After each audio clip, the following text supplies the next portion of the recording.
उस वक्त की कहानी बताता हुआ एक चश्मदीद हमें मिला, जिसने बताया कि कैसे अंधाधुंध 6 राउंड गोलियां धड़ाधड़ फायर कर दी गई बाबा सिद्दीकी पर। क्या उस वक्त माहौल था, सुनिए जरा, खुद बता रहे हैं चश्मदीद। पटाखे फूटे, उस पटाखे के बीच में हमें भी लगा कि भाई पटाखे फूट रहे हैं। तो बाद में फिर जब भगदड़ हुई कि गोली चल गई, फायरिंग हो गई, तो फिर सब पब्लिक जो है अपना घर की तरफ भागना शुरू कर दी। उस समय नहीं पता चला कि बाबा सिद्दीकी के ऊपर? नहीं, वो पता नहीं चला कि किसे मारी गोली गई है। उस समय ये पता चला कि बस खाली फायरिंग हुई है, कुछ लोग गोलियां चला रहे हैं, बस यही पता चला। गोलियों की आवाज़ सुनाई दिया? पटाखे बज रहे थे तो पटाखे की आवाज़ में वो पता नहीं चल पाया हम लोगों को कि गोलियां चल रही है कि नहीं चल रही। लेकिन जब भागना लोग शुरू किए तब हमें भी लगा कि नहीं, कुछ तो हुआ है, तो हम भी अपने परिवार को लेकर भागना शुरू किया। उस समय क्या स्थिति थी, क्या माहौल था आपके यहीं पे? नहीं, देखिए ढोल वगैरह बज रहा था, काफ़ी भीड़ भाड़ थी, तो सब नाच गा रहे थे, दुर्गा माता को विसर्जन के लिए लेके जा रहे थे। तो इस तरफ आगे जहाँ पे इनका ये वारदात हुई है, ये इस तरफ जो वारदात हुई है, तो वहाँ का हमें कुछ नज़ारा पता नहीं चला। लेकिन जब यहाँ से कुछ लोग यहाँ थे अगल बगल में, जब भागना शुरू किए तब हमें लगा, और सब वो फिर माइक वगैरह सब बंद किया गया, म्यूजिक वगैरह बंद किया गया, और फिर सब भागना शुरू कर दिया। आपको बताएं, इस घटना का लॉरेंस गैंग कनेक्शन इसके बाद सामने आ गया। कैसे कनेक्शन सामने आया, कैसे खुलासा हुआ, अब आपको ये बताने जा रहे हैं। आपको बताएं कि पंजाब की जेल में एक दूसरे से ये तीनों आरोपी मिले थे। जी हाँ, ये जो तीनों आरोपी जिन्होंने मौत के घाट उतारा है बाबा सिद्दीकी को, इनकी मुलाकात पंजाब में हुई। और इसी जेल में लॉरेंस बिश्नोई एक टाइम पर बंद था जब ये मिले थे।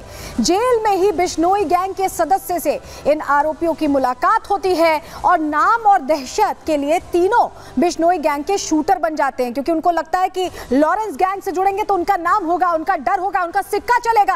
और यही वजह है कि उन्होंने लॉरेंस गैंग उस वक्त ज्वाइन कर लिया था। पूछताछ में जब आरोपियों से कड़ाई से पूछा गया तो उन्होंने ये दावा किया कि वो लॉरेंस गैंग के शूटर हैं। तो सीधे सीधे लॉरेंस गैंग से कनेक्शन इस पूरी घटना का अब सामने आ गया। लेकिन आपको बताएं कि जैसे ही लॉरेंस गैंग से कनेक्शन सामने आए, जांच का दायरा बढ़ गया, क्योंकि शूटर्स कहां से आए थे। हर जगह जांच के लिए पुलिस का महकमा पहुंच चुका है। आपको बताएं, सबसे पहले महाराष्ट्र में बांद्रा में क्योंकि मर्डर हुआ है, तो यहां पर तो तफ्तीश चल रही है। हर एक पहलू को खंगाला जा रहा है, कैसे रहते थे, क्या करते थे, कैसे रेकी की। बहराइच जांच इसलिए पहुंची क्योंकि शूटर धर्मराज वहीं का रहने वाला है। शिव कुमार का भी घर बहराइच है, ऐसे में जांच वहां तक पहुंची। तीसरा जो शूटर है गुरमैल, उसका घर कैथल हरियाणा में है, ऐसे में एक और प्रदेश तक जांच पहुंच गई। और दिल्ली की स्पेशल सेल भी यहां जांच में जुड़ी हुई है, क्योंकि गैंगस्टर का नाम सामने आ चुका है। और पंजाब में इसलिए जांच की जा रही है क्योंकि कहा जा रहा है कि ये तीनों जो शूटर थे ये वहीं बिश्नोई गैंग से मिले थे और वहीं इनकी बातचीत हुई, साठगांठ हुई और इन्होंने ज्वाइन कर लिया। आपको बताएं कि जो शूटर है धर्मराज, उनके पिता से भी हमने बातचीत करके समझने की कोशिश की कि क्या उन्हें पता था कि उनका बेटा क्राइम जगत में इस तरह घुसता जा रहा है। सुनिए जरा उनका क्या कहना है। धर्मराज के आप पिताजी हैं, और धर्मराज की सूचना आपको कैसे मिली? हमको कोई सूचना नहीं मिली सर। क्या बताया गया आपको? पुलिस के द्वारा आपको क्या बताया गया? इतनी बड़ी घटना को अंजाम दिया गया है। हमको कोई सहायता पता नहीं मिला।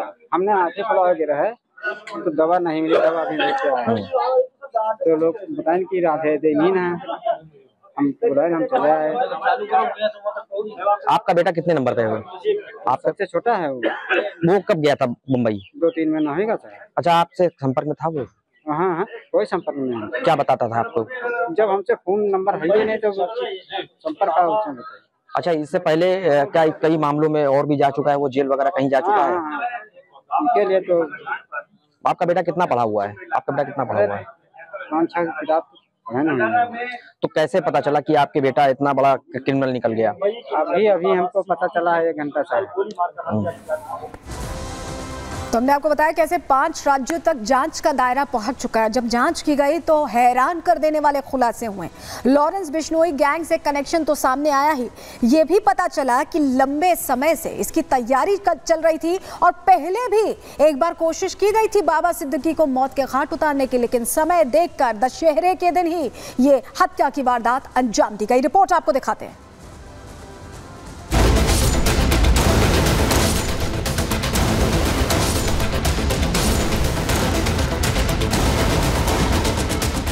बाबा सिद्दीकी की हत्या के बाद मुंबई में भूचाल आ गया। मुंबई पुलिस सवालों में घिर गई। कानून व्यवस्था पर सवाल उठने लगे, जिसके बाद पुलिस ने तेजी से जांच शुरू की। इस मामले में अलग अलग 15 टीमें गठित की गई। गिरफ्तार दोनों शूटर से पुलिस की स्पेशल टीम ने पूछताछ शुरू की। जिसके बाद आरोपियों ने हैरान करने वाले खुलासे किए। 15 टीमें मुंबई पुलिस की बनी हुई है जो कि अलग अलग जगहों पर रेड कर रही है। दोनों शूटर से मेरे पीछे आप ये क्राइम ब्रांच का दफ्तर देख रहे हैं, यहाँ पर लगातार पूछताछ की जा रही है। उन पूछताछ के आधार पर ही क्राइम ब्रांच की टीम है वो अलग अलग जगहों पर रेड कर रही है। आपको बता दें कि पूछताछ में दोनों ही शूटर्स ने ये बताया कि कैसे उनको 50-50 हज़ार रुपए एडवांस के तौर पर दिए गए थे ताकि वो पिछले दिनों जिस तरीके से रैकी कर रहे थे तो उसके खर्चे के तौर पर वो पैसा जो है वो दिया गया था। हालांकि तीसरा शूटर क्राइम ब्रांच के लिए इसलिए भी बहुत महत्वपूर्ण है क्योंकि उसकी गिरफ्तारी के बाद कौन हैंडलर था, क्योंकि ये भी इनिशियल जानकारी मिल रही है कि 3 लोग नहीं बल्कि 4 लोग थे। चौथा शख्स वो था जो फोन पर लगातार इन तीनों शूटर्स को डायरेक्शन दे रहा था। पुलिस पूछताछ के दौरान दोनों शूटर्स ने खुलासा किया कि ये वारदात लॉरेंस बिश्नोई गैंग के इशारे पर हुई है। दोनों शूटर्स ने माना कि उन्हें इस हत्या की सुपारी दी गई थी। यही नहीं, आरोपी करीब 1 महीने पहले से मुंबई में डेरा डाले हुए थे और बाबा सिद्दीकी की रेकी की जा रही थी। शूटर्स को कोरियर के जरिए हथियार मुहैया कराए गए। शूटर्स ने यह भी माना कि उन्होंने पहले भी सिद्दीकी पर हमले की कोशिश की लेकिन वो नाकाम रहे। ये मुंबई के कुर्ला इलाके में रहते थे और 2 महीने पहले आए थे और 1 महीने पहले से ही रेकी करना शुरू कर दिए थे। तो ये जो पूरा प्लान था पूरा प्लांटेड किया गया था। और यहाँ पर जिस तरह से बाबा सिद्दीकी पहले अपने बेटे जीशान सिद्दीकी के ऑफिस जाते हैं, वहाँ लगभग 2 घंटा रहते हैं और फिर यहाँ पर जब बाहर आते हैं तब जाके फायरिंग। तो पूरा तरह से प्लान किया गया था, पहले से प्लान करके रखा गया था, पूरा मुआयना करके रखा गया था, रेकी किया गया था कि कब वो आते हैं, उनके साथ कौन रहता है, कब पुलिस रहती है, कब पुलिस नहीं रहती, सारी चीजों को शूटरों ने मुआयना किया था। इसके बाद कल जो वारदात का घटना का अंजाम दिया है। बाबा सिद्दीकी की हत्या में 5 राज्यों का कनेक्शन सामने आया है। हत्यारों के इस खुलासे के बाद इन राज्यों में मुंबई पुलिस की अलग अलग टीमें रवाना हुई। मुंबई पुलिस ने 3 राज्यों में छापेमारी कर इस वारदात से जुड़े सबूत इकट्ठा किए। इसी बीच लॉरेंस बिश्नोई गैंग ने सोशल मीडिया पर पोस्ट कर उस वारदात की जिम्मेदारी भी ले ली। इस पोस्ट में बिश्नोई गैंग सलमान से दोस्ती को बाबा सिद्दीकी की हत्या की वजह बता रहा है। और इस बीच बड़ी खबर मिल रही है बाबा सिद्दीकी हत्याकांड से जुड़ी। आपको बताएं शूटर गुरमेल की चाचा की रिमांड पुलिस को मिल गई है और इसके अलावा धर्मराज जो अपने आप को नाबालिग बता रहा था उस आरोपी का मेडिकल टेस्ट होगा। ये बड़ी जानकारी सबसे पहले रिपब्लिक भारत पर आपको दे रहे हैं।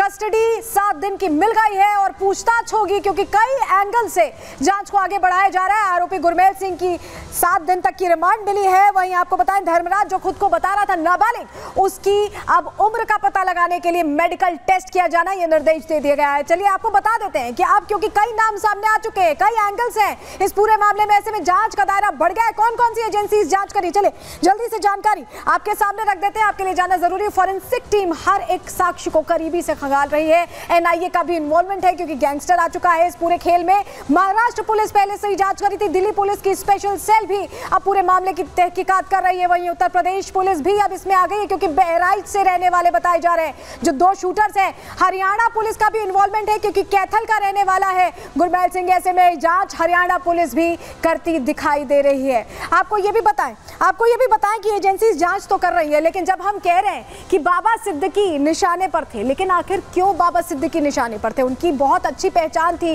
राजनीतिक हस्ती थे, इसके अलावा बॉलीवुड के लोगों से भी उनकी बहुत अच्छी बातचीत थी। तो ऐसा क्या हुआ कि बाबा सिद्दीकी को जानबूझकर टारगेट किया गया, रेकी की जा रही थी, तैयारी की जा रही थी? किसने आखिर टिप दी